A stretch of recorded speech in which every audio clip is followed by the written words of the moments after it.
The Deity V-Mic D4 is a budget-conscious, on-camera microphone that comes packed with a supercardioid condenser capsule that is capable of capturing a frequency range of 50 Hz to 20 kHz. That's quite impressive considering the cost of this microphone.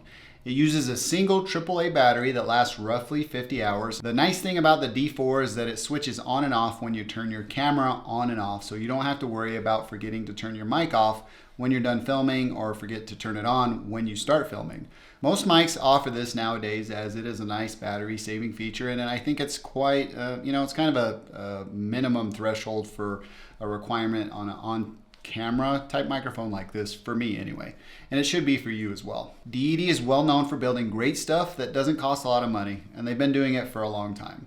With them, there's no reason to sacrifice the build and production quality of your equipment if you're on a limited budget, and that's, I think, something that they believe in, and I've met the crew there, and they're awesome, and I think that's what they want to carry forward. With the D4, you get a really nice stepless gain knob, which has a range of -5 decibels to +10 decibels. So this is effectively a way that you can pad and boost your recordings in one very well-built dial.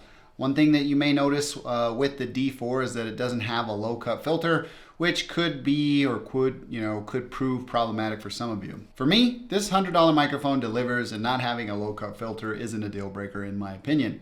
The stepless gain knob is very well padded. The throw on it is it's a nice thing to kind of mess with. And also with that, it has enough tension to it that you're not going to accidentally switch or kind of move it if you're shooting in a tight condensed area. So what do you get in the box? You get the microphone itself, of course, really nice, well-built dual shock mount that is adjustable, so you can make those adjustments as needed if you need to get access to your viewfinder. It has a pop filter installed on the microphone, which should remain in place all the time. You get a dead cat, which goes on top of the pop filter. This is new, kind of a new kind of concept for me. Usually I would just take the pop filter off and then install a dead cat that goes directly on the microphone. I guess they wanted to add some additional rejection of like handling noise and wind noise. It's kind of a unique way to kind of implement this. It's something that I'm not favorable to. I'd rather just have a pop filter and a dead cat that share the same kind of housing and kind of swap between the two, because it makes it easier.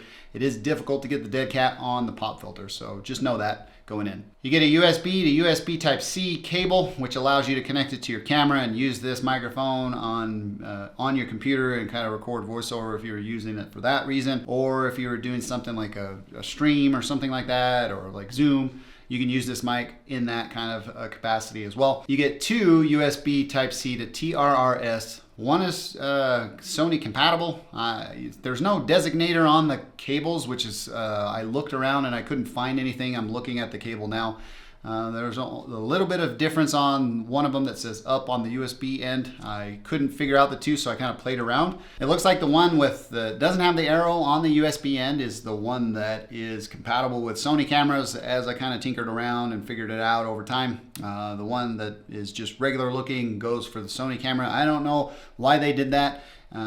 Deity, if you're watching this and you haven't made the change, please mark the cables more clearly so we know which one we're using without having to play a guessing game. And finally, a AAA battery. That's everything you need to get up and running comes in the box for a total of $100. So what would this video be without a sample of the Deity V-Mic D4? The whole entire video has been recorded using this microphone for you to get a sample and kind of evaluate for yourself in a controlled environment like this. I don't have any sound dampening or anything like that. It's just a room where I shoot my footage, and this is where I do all my A-roll. So with that said, I'm going to pick up this microphone. It is set to 5 dB plus, and then I want to do a sample of where I rotate the camera and kind of see how its off-axis rejection does with that noise as I keep talking and I keep turning the camera around and around and around and around, and here we are back at the front. I was just watching the mic there. So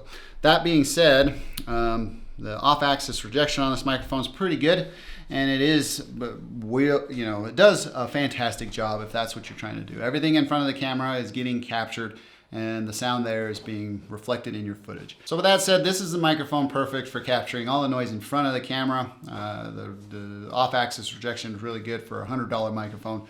Behind camera, it does a good job at keeping all that noise suppressed. The problem with that is that if you're going to use it to kind of shoot footage in front of you and try to record audio behind you, you're going to have to flip the microphone around.